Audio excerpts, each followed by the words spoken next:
Assalamualaikum warahmatullahi wabarakatuh. Pada kesempatan hari ini kita akan belajar mengenai uji hipotesis mengenai rata ya. Jadi untuk pembelajaran yang mengenai uji hipotesis mengenai rata ini saya bagi dalam dua penjelasan ya, dalam arti dua kali penjelasan.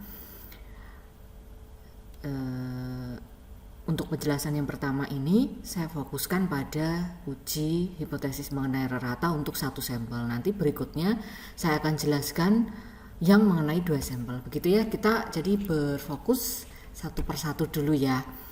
Oke, kita ulas dulu mengenai apa yang sudah dipelajari terkait dengan uji hipotesis.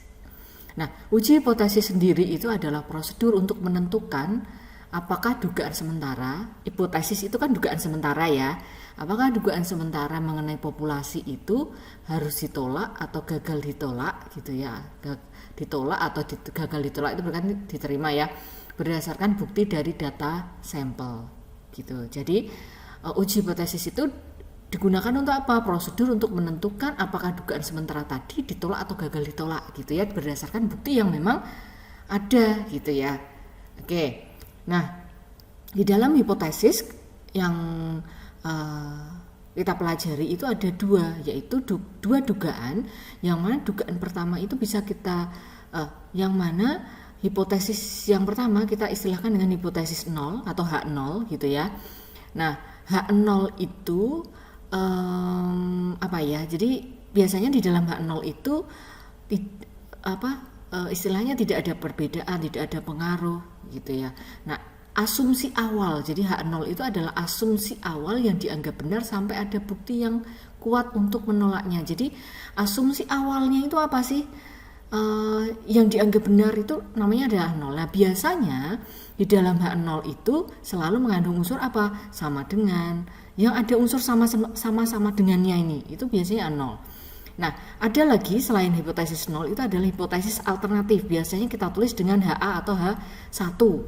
Nah, apa itu hipotesis alternatif? Itu pernyataan lawan dari H0. Jadi kalau misalkan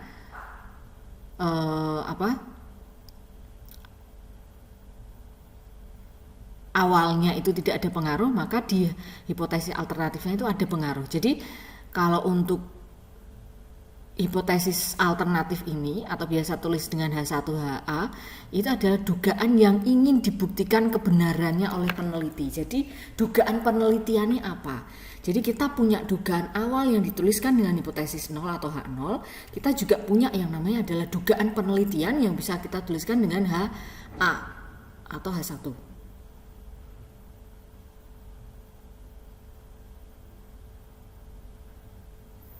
Gitu. Nah, kemudian contoh ya, misalkan contoh. Nah, contohnya adalah apa? Misalkan seorang peneliti ingin membuktikan bahwa obat A itu menurunkan tekanan darah. Jadi kita punya hipotesis 0 atau hipotesis alternatif atau H1 tadi ya. H0-nya apa? H0-nya itu obat A tidak memberikan perubahan. Nah, H1 dugaan peneliti tadi, obat A menurunkan tekanan darah. Maka kalau dugaan peneliti adalah obat A menurunkan tekanan darah, hipotesis 0-nya tidak menurunkan tekanan darah gitu ya. Jadi pernyataan lawannya. Oke. Kemudian hipotesis itu, uji hipotesis, tipe hipotesis itu ada 3 tipe. Hipotesis itu ada 3 tipe,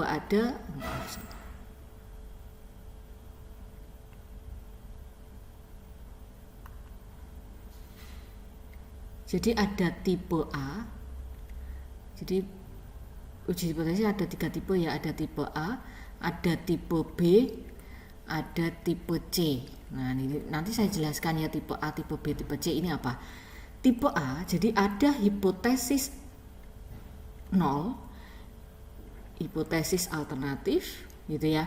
Jadi kalau misalkan kita punya dugaan sementaranya yang H0-nya mu sama dengan C, kita ibaratkan gitu ya. Ini mu-nya tidak sama dengan C, pernyataan lawan ya. Kalau di sini kita punya dugaan sementaranya mu-nya kurang dari atau sama dengan C, maka A-nya atau H1-nya apa? Kalau di sini kurang dari atau sama dengan, lawannya apa? Mu lebih dari C. Kalau kita punya H0-nya, mu-nya misalkan lebih dari atau sama dengan C, maka HA atau satunya apa? Mu kurang dari C, lawannya ini ya. Oke, nah ini kalau digambarkan dalam bentuk ini, kurvanya gini, dugaan penelitian mu tidak sama dengan C, tidak sama itu kan bisa berarti kurang, bisa berarti lebih gitu ya. Nah ini digambarkan dengan sini, ini daerah penolakannya. Nah ini. Kemudian kalau yang ini digambarkan ini lebih dari C. Nah ini lebih dari berarti posisi di kanan. Nah kalau yang kurang dari C, kalau digambarkan ini berarti posisinya yang di kiri.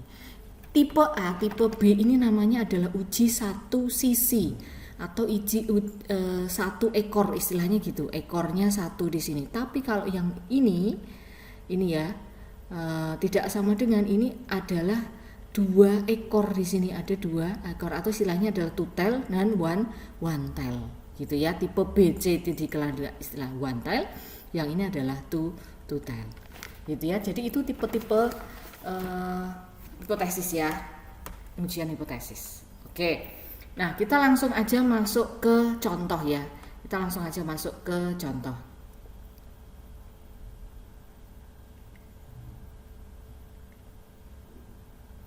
Oke, nah sekarang kita masuk ke uji satu sampel. Satu sampel, kita fokusnya hari ini adalah ke satu sampel. Nanti berikutnya baru ke 2 sampel ya. Nah, uji satu sampel. Uji satu sampel itu ada beberapa kondisi yang mana uji satu sampel ini digunakan untuk membandingkan sampel di sini dengan standar acuan tertentu dan memiliki data historis populasi. Jadi di sini uji satu sampel ketika populasinya normal dan variansinya diketahui, itu kita menggunakan yang namanya adalah Z ini ya, rumus uji Z di sini ya. Jadi kalau di sini syarat dari uji satu sampelnya misalkan di kondisinya populasinya normal dan variansinya diketahui, maka kita gunakan di sini adalah Z. Yang mana Z itu adalah X bar dikurangi mu0 per sigma per akar N, di mana X bar itu adalah rata sampel, mu0 adalah rata populasinya,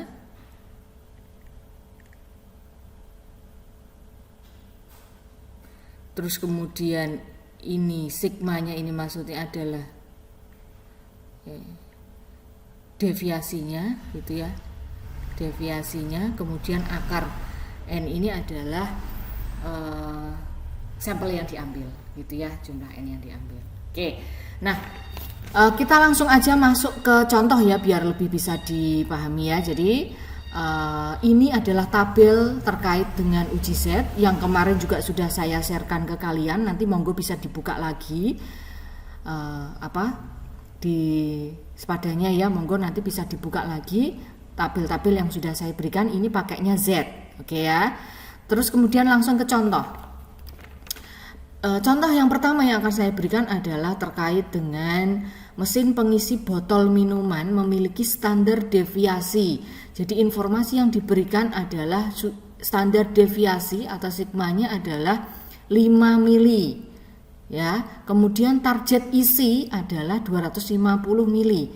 Sampel yang diambil adalah 36 botol dengan rata-ratanya adalah 248 mili.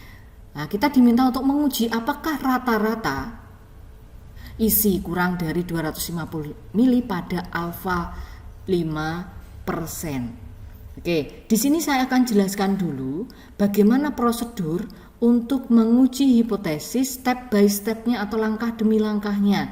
Jadi untuk menguji hipotesis itu ada 7 langkah yang harus kalian lalui. Ya. Yang pertama adalah kita harus bisa menentukan dulu, langkah yang pertama apa? Kita harus bisa menentukan dulu siapa H0 dan siapa HA atau H1-nya. Ini boleh ditulis HA, boleh ditulis H1 ya. Oke. Nah, Oke, tadi kita punya dasar bahwa hipotesis 0 adalah hipotesis awalnya, HA itu adalah dugaan atau asumsi dari peneliti tersebut, gitu ya. Nah, kita punya hipotesis 0-nya apa? Nah, kita di sini informasi yang diberikan adalah mesin pengisi botol memiliki standar deviasinya 5 mili. Target isinya adalah 250 mili. Nah, di situ pertanyaannya apakah rata-rata isi kurang dari 250 mili. Jadi di sini apakah rata-rata isi botol tersebut kurang dari 250 mili? Apakah? Nah, ini adalah dugaan dari peneliti. Berarti yang mana rata-rata diduga adalah kurang dari 250 mili. Berarti ini kalau dituliskan rata-rata isi botol kurang dari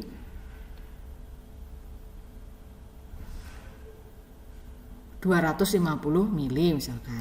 Nah, di sini mu-nya di sini target isinya berapa? 250. Nah, ini berarti rata-rata isi botolnya adalah 250 mili. Nah, itu kita harus bisa menentukan dulu hipotesis nolnya dan alternatifnya. Alternatif itu tadi apa? Dugaan atau asumsi dari peneliti itu sendiri. Maka H0-nya adalah awalnya, kita punya klaim awalnya adalah 250 mili. Gitu ya. Nah, ini. Kemudian langkah yang kedua apa? Langkah yang kedua adalah kita menentukan yang namanya adalah taraf signifikansi. Siapa taraf signifikansi? Adalah alfa. Alfa sudah diketahui di soalnya, yaitu berapa? 5%. Ini namanya taraf signifikansi. Oke. Baru 2 langkah ya. Langkah yang ketiga yang dilakukan apa? Menentukan uji statistiknya apa? Statistik. Nah, di sini informasi yang diberikan adalah sigma, standar deviasinya sudah diketahui 5 mili, gitu ya.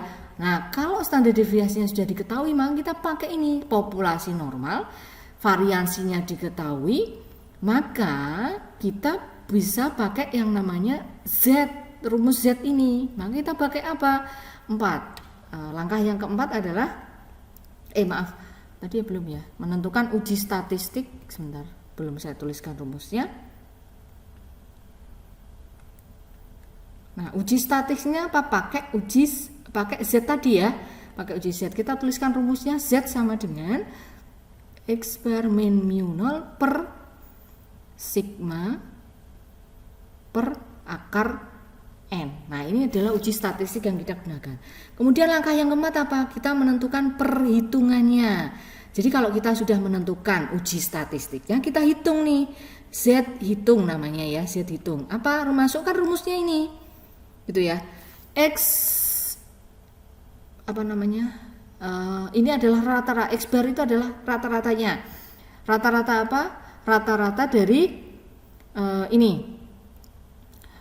asumsinya rata-rata dari ini ya. Sampelnya. Rata-rata dari sampelnya adalah 248. Oke, dikurang dengan tadi yang ini target isinya adalah 250, berarti kita kurangi dengan mu 0-nya adalah 250 per apa? Per sigma yang diketahui atau deviasi, standar deviasinya berapa? 5 mili. 5 per N-nya berapa? N-nya ini adalah sebanyak 36 botol, maka di sini akar 30. Nah, maka kita kurangi, berarti berapa? Negatif 248, ini berarti negatif 2 ya.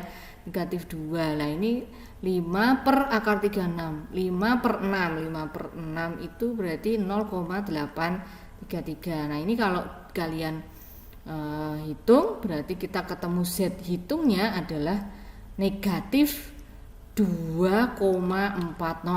Nah, itu kita nanti coba kalian hitung kembali gitu ya. Nah, kita sudah punya Z hitungnya adalah negatif 2,40. Oke, kita sudah melalui 4 langkah. Langkah selanjutnya apa? Langkah yang kelima adalah ini. Langkah yang kelima adalah menentukan daerah kritis atau biasa kita singkat dengan DK, dan nilai kritisnya. Oke. Nah, menentukan daerah kritisnya itu kita coba gambarkan dulu ya dalam bentuk ini grafiknya. Nah, tadi kita tahu bahwa di sini ini tadi bentuknya dia ini mu kurang dari 250, berarti kan dia posisinya satu ekor, yaitu ekor mana? Ekor kiri, gini ya, ekor kiri. Nah, alfa yang diambil berapa? Alfanya adalah 5%. Kita punya di sini kalau di Z itu kan kurvanya sama ya, kanan kirinya sama gitu ya, kanan kirinya sama, yang mana kita tahu bahwa ini kalau kita punya dulu yang sebelumnya sudah sempat saya jelaskan bahwa bagian yang ini arsir merah ini yang di saya garis merah ini luasannya berapa sih? 50% terbagi 2. Ini juga sama, yaitu 50% gitu ya. Oke, nah sekarang kita punya bahwa di sini luasan yang separuh ini kan dia 50% kan ya, 50%. Sedangkan yang di arsir kita punya alfa berapa? 5%. Nah, yang enggak di arsir itu berapa berarti? Berarti apa? 50% dikurangi dengan 5%, yaitu berapa? 45%, atau kalau kita tuliskan dalam bentuk desimal berarti kan 0,45 gitu kan ya. Oke, ini pelan-pelan dulu. Nah, ini kita cari dulu yang namanya adalah Z-tabel. Nah, Z-tabel itu berarti kita patokannya pakai yang namanya adalah tabel Z tadi gitu ya. Kita punya ini itu adalah 0,45. Nah, cara mencari Z-tabelnya kita lihat melalui tabel Z yang sudah saya berikan di sepada, silahkan kalian nanti buka lagi. Nah, cara membacanya bagaimana? Kita sudah punya ini ya, 0,45 ya. Oke. Nah, saya bukakan lagi tabelnya ya, sebentar. Nah, ini tabel. Tabel Z-nya adalah 0,4. Kita punya tadi berapa tadi? 0,45. Nah, di sini di bagian yang tengah-tengah ini, di bagian yang daerah di sini yang posisinya di tengah ini, kita cari mana sih yang dia itu hasilnya 0,45. 0,4 ini kan ditulisnya berapa? 4 angka di belakang koma ya. Berarti kan kalau 0,45 itu kan berarti berapa? 0,4500 kan ya. 0,45 itu kan artinya sama dengan 0,4500. Nah, cari yang ini. 0,4500 di sini itu mana? Gitu ya. Mana yang 0,4500? Ada enggak? Kalau misalkan enggak ketemu, enggak ada maksudnya. Nah, kalian cari yang dekat banget dengan 0,4500. Itu siapa? Gitu. Nah, sekarang kita coba telusuri di sini. 0,4500 itu berarti yang mana? Nah, 0,4500 itu kan ini. Nah, paling dekat dengan 0, siapa? 4505. Nah, ini kan selisih sedikit ya. Atau juga dia dekat dengan siapa? 0,4495. Ya kan? Ini kan sama, dekat banget dengan 0,4500. Maka cara kita membaca adalah di sini. Berarti posisi 0,4495 dan 0,4505 ini siapa sih? 1,6. Jadi kita perhatikan di bagian yang sini. 1,6. Oke, di bagian sini dulu ya kita lingkari dulu ya 1,6. Tadi yang bagian di sini berarti dia posisinya kita tarik ke atas. Ini kan berarti miliknya siapa? 0,04, yang di sini 5 gitu ya.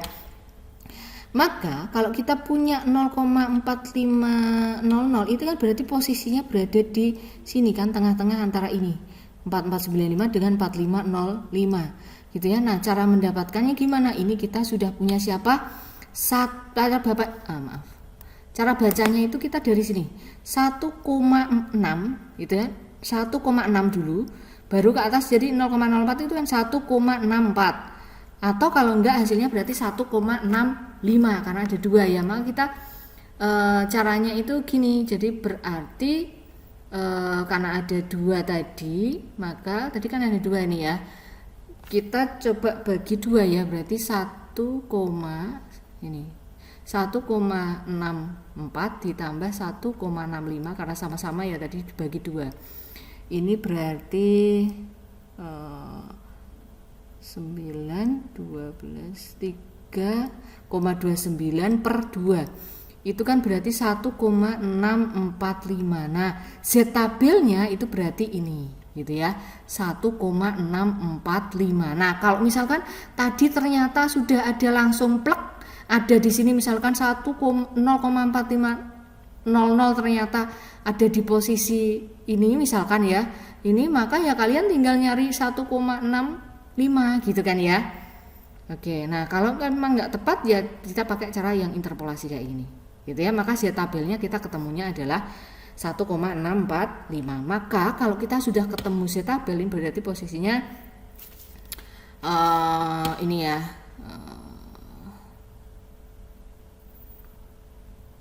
Nah, karena posisinya di sini ya, ini berarti kan negatif karena posisinya di sebelah sini. Ini kan berarti negatif 1,645 ya, 1,645. Maka kalau dituliskan dalam daerah kritisnya ini berarti siapa sih yang daerah kritis? Daerah kritis adalah daerah penolakan H0 atau daerah yang diarsir itu namanya adalah daerah kritis. Kritis adalah daerah penolakan H0. Berarti H0 itu akan ditolak pada saat ini kalau digambarkan dituliskan berarti Z di mana Z yang diarsir itu posisinya berapa? Kurang dari siapa? Negatif 1,645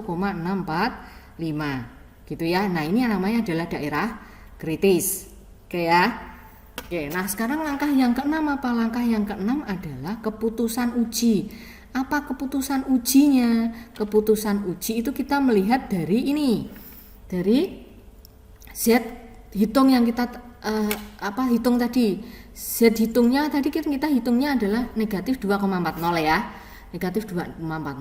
Z tabelnya tadi negatif 1,6. Nah, sekarang posisi negatif 2,40 itu berada di daerah yang diarsir atau enggak? Negatif 2,040 itu berada di daerah yang diarsir atau yang enggak diarsir? Yang diarsir karena posisinya dia kan kurang dari sini. Kurang dari negatif 1,645, maka negatif 2,40 posisinya kan berarti ada di daerah yang diarsir. Nah, kalau dia ada yang di daerah yang diarsir, berarti apa? H0-nya ditolak. Ingat, daerah yang diarsir adalah daerah penolakan H0. Berarti kalau dia berada di daerah yang diarsir, artinya H0-nya ditolak. Kalau H0-nya ditolak, maka kesimpulannya apa? Langkah yang ketujuh. Ini kesimpulannya apa? Kesimpulannya H0 ditolak. Tadi H0 itu apa? H0 adalah rata-rata isi botol 250. Kalau H0-nya ditolak berarti yang diterima siapa? HA-nya. Berarti kesimpulannya apa? Rata-rata isi botol gitu ya. Isi botol sesuai rata-rata isi botol berarti apa? Kurang dari 250 ml. Gitu ya. Oke, jadi kalau untuk menentukan hipotesis, untuk menguji hipotesis kita butuh yang berapa? Langkah 7 langkah. Gitu ya. Oke. Saya berikan contoh yang kedua biar nanti bisa mudah-mudahan aja bisa lebih dipahami gitu ya. Oke. Ini tabel Z saya tampakkan kembali. Ini tabel Z ya. Saya berikan contoh yang kedua. Contoh yang kedua seperti ini. Sebuah modul power supply memiliki tegangan outputnya adalah rata-rata 5 volt. Adalah 5 volt ya rata-ratanya. Nah, di sini 5 volt. Kemudian diketahui variansi, artinya informasi berikutnya yang diketahui adalah variansi. Sebentar, variansinya adalah 0,01 V kuadrat. Kemudian seorang teknisi menduga bahwa mesin produksi mengalami drifting atau bergeser sehingga outputnya tidak lagi tepat 5 volt. Artinya kalau dia tidak tepat 5 volt itu kan bisa kurang, bisa lebih dari 5 volt gitu ya. Nah, untuk membuktikan diambil sampel 36 unit dan didapatkan rata-rata adalah 4,96 volt. Nah, lakukan pengujian hipotesis dengan rata-rata dengan taraf nyatanya ada signifikansinya adalah 1%. Nah, untuk mengerjakan ini step by step kita harus ada berapa langkah tadi? 7 langkah. Yang pertama apa? menentukan hipotesisnya dulu. Artinya kita tentukan H0 dan HA-nya atau H1. Kalian boleh menulis H1 apa 0 ya. Oke. H0-nya apa? Berarti ini kan kita punya tegangan output tegangannya adalah 5 volt. Terus kemudian tadi teknisi menduga, artinya ada dugaan bahwa output sudah tidak sesuai lagi dengan spesifikasinya, gitu ya. Jadi teknisi menduga, dugaan teknisi itu output tegangannya tidak sesuai lagi. Artinya di sini output tegangan tidak sesuai lagi. Padahal kita punya dugaan awalnya outputnya adalah 5, gitu ya. Nah, ini kalau dituliskan berarti apa? Output tegangan sesuai spesifikasi, gitu ya. Artinya spesifikasinya berapa tadi? 5 volt. Nah, ada dugaan output tegangan ini berarti tidak sesuai spesifikasi. Nah. Oke. Begitu ya. Jadi pertama harus menentukan H0 dan HA-nya atau hipotesis. Langkah yang kedua adalah menentukan taraf signifikansi. Artinya alfanya berapa. Nah, ini kan diketahui di soalnya taraf nyata yang diminta adalah 1%. Oke, kita tulis saja di situ. Kemudian langkah yang ketiga adalah kita menentukan uji statistiknya.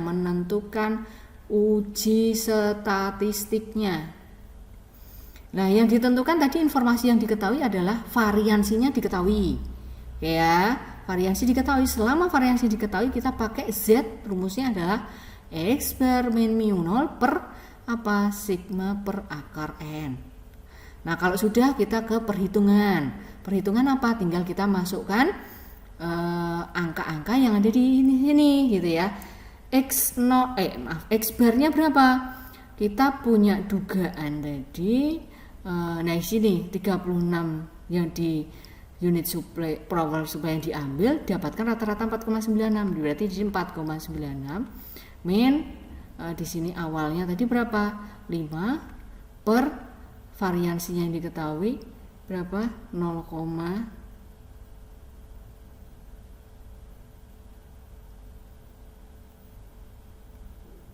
oh, di sini diketahui variansinya 0,01. Variansi itu kan berarti sebentar saya tuliskan di sini aja ya. Variansi itu kan berarti sigma kuadrat ya, 0,01. Ini kan voltase kuadrat, dan di sini rumusnya adalah sigma aja yang ditanya, berarti kan akar dari 0,01 berapa? 0,1. Maka di sini dituliskan 0,1 per akar N-nya berapa? Akar dari berapa tadi yang diambil sampelnya 36. Oke. Gitu ya. Nah, tinggal kita hitung.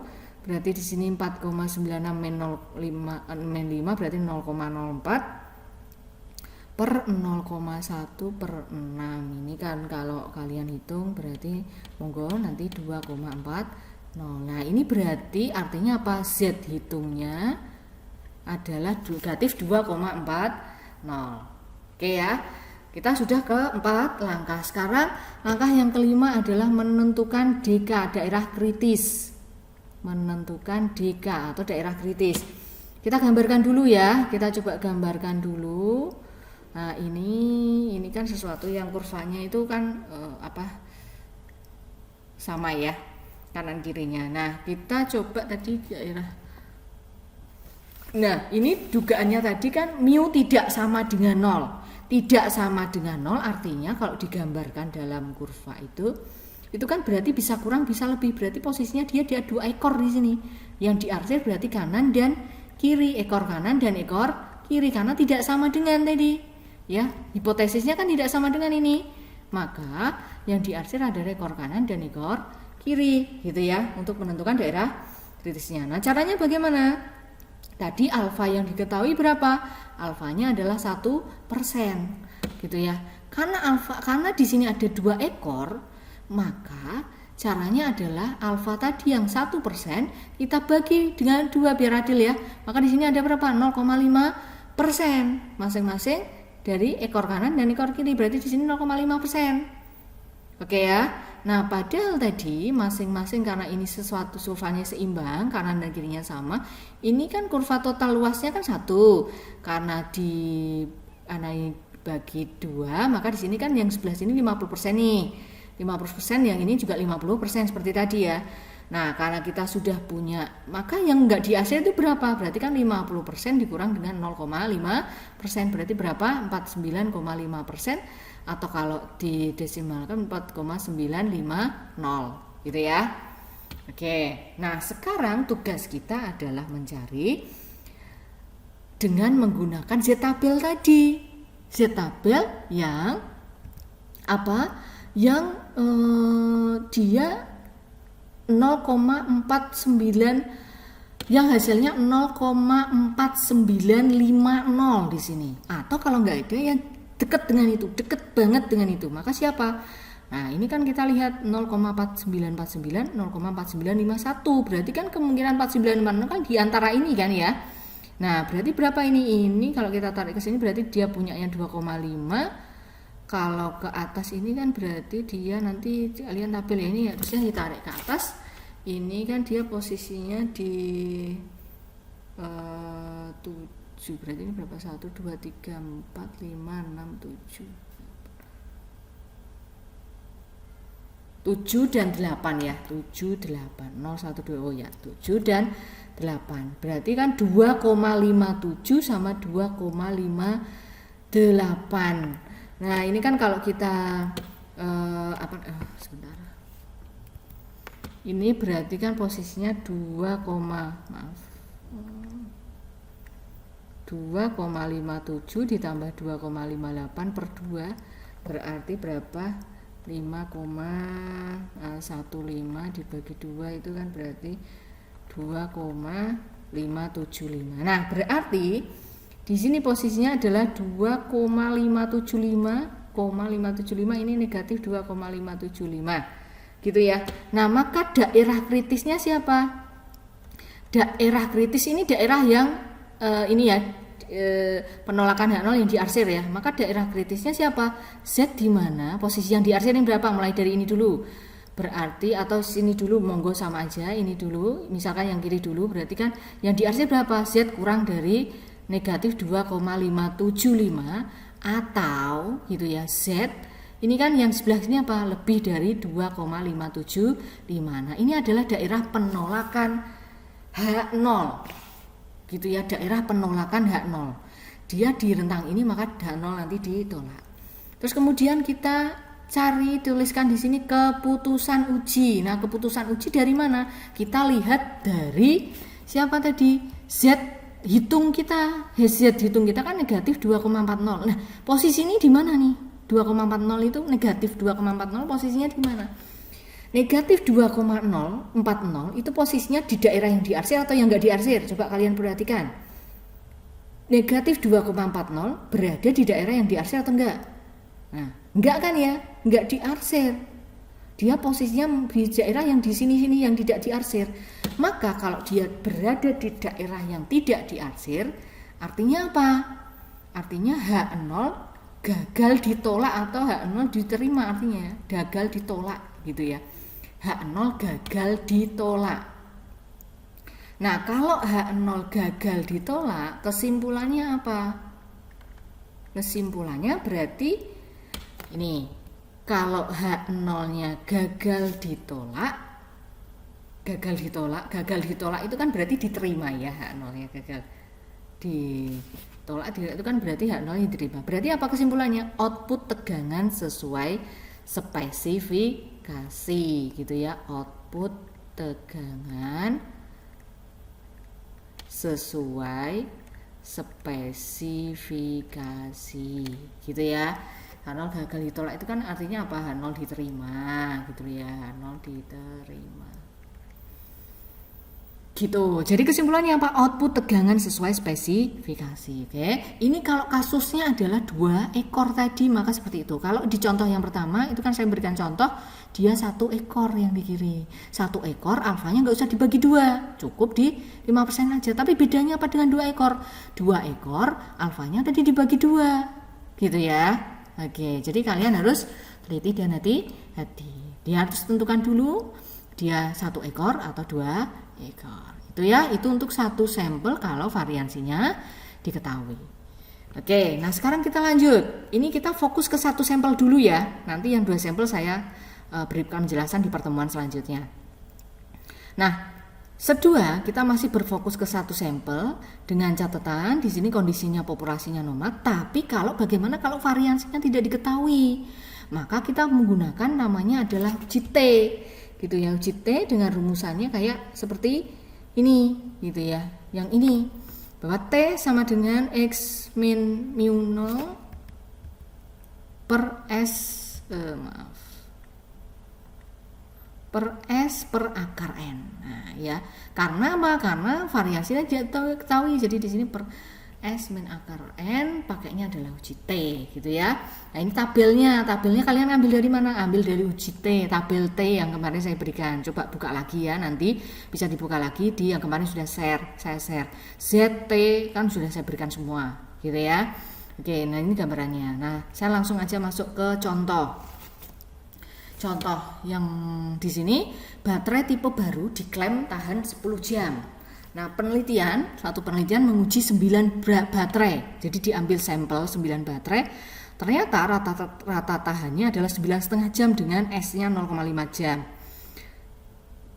Pertanyaannya, apakah klaim tersebut terlalu tinggi dengan mu-nya kurang dari 10? Pada alfa yang diketahui adalah 1%. Maka langkah pertama sama. Berarti kita tentukan dulu siapa hipotesisnya. Maka kita tentukan siapa H0 dan HA atau H1-nya. H0 dan HA-nya siapa? H0. H0-nya di sini baterai tipe baru diklaim tahan 10 jam. Hasil penelitian menguji 9 baterai yang rata-ratanya 9,5 jam. Yang artinya di sini berarti dugaannya adalah klaim terlalu tinggi. Berarti di sini klaim terlalu dugaannya peneliti adalah mu kurang dari 10%, padahal di awal hipotesisnya diklaim 10 jam. Berarti di sini ini kan berarti daya tahan baterai sesuai klaim ya, sesuai klaim.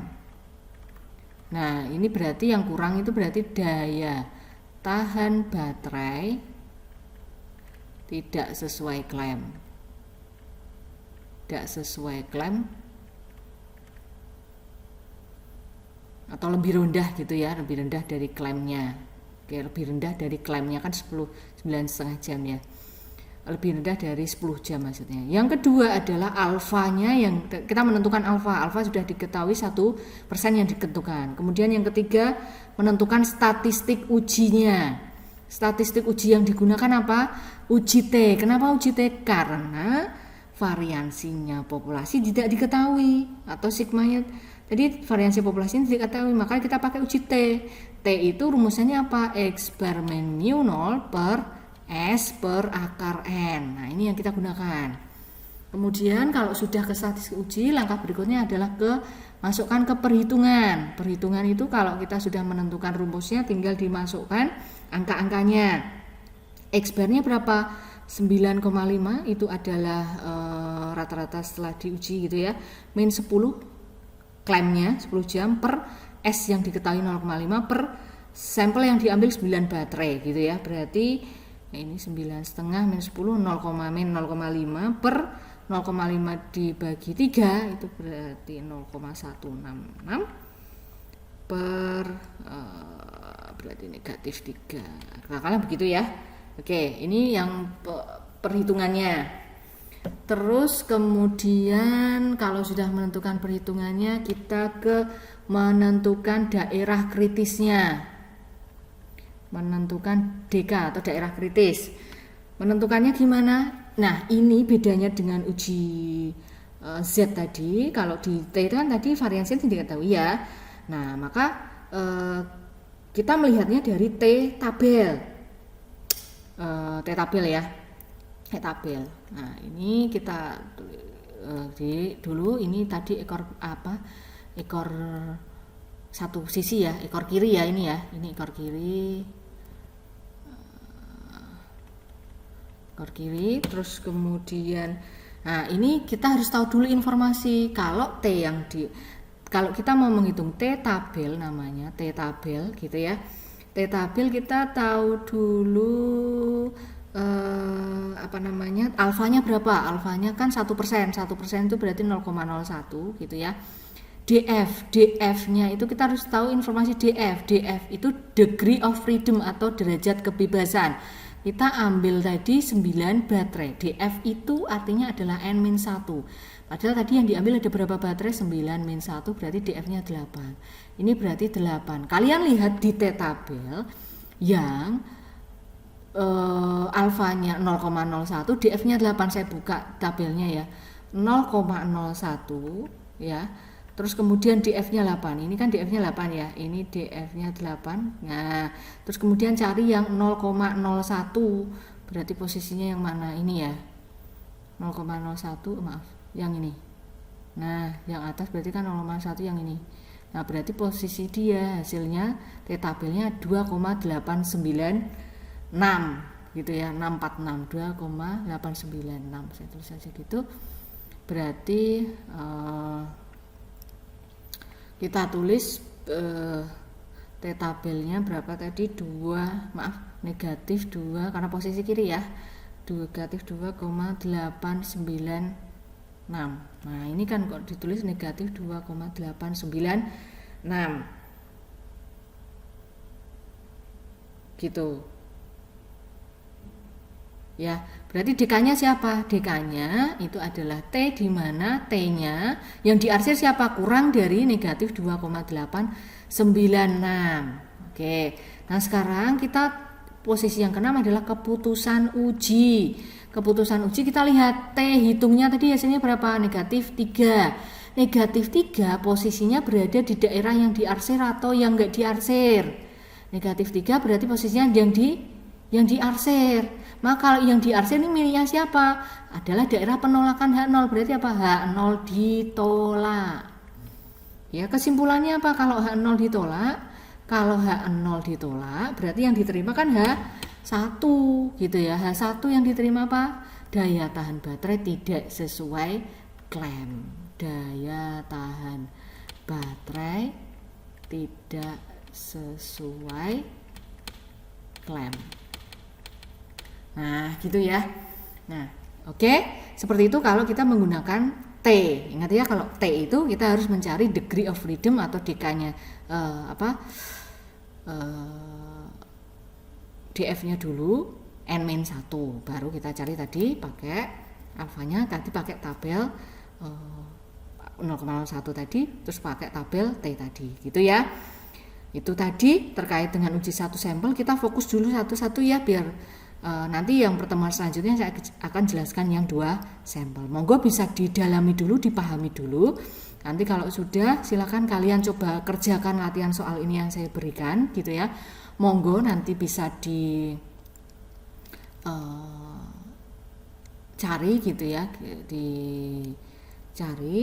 maksudnya dikerjakan gitu dan dipelajari kembali ya.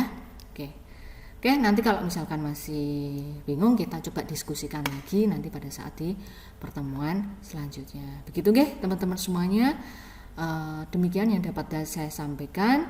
Nanti di part selanjutnya saya akan jelaskan terkait dengan masih diuji hipotesis mengenai rata gitu ya. Cuma kita fokuskan di 2 sampel untuk pertemuan selanjutnya. Begitu, terima kasih. Saya akhiri dulu. Wassalamualaikum warahmatullahi wabarakatuh.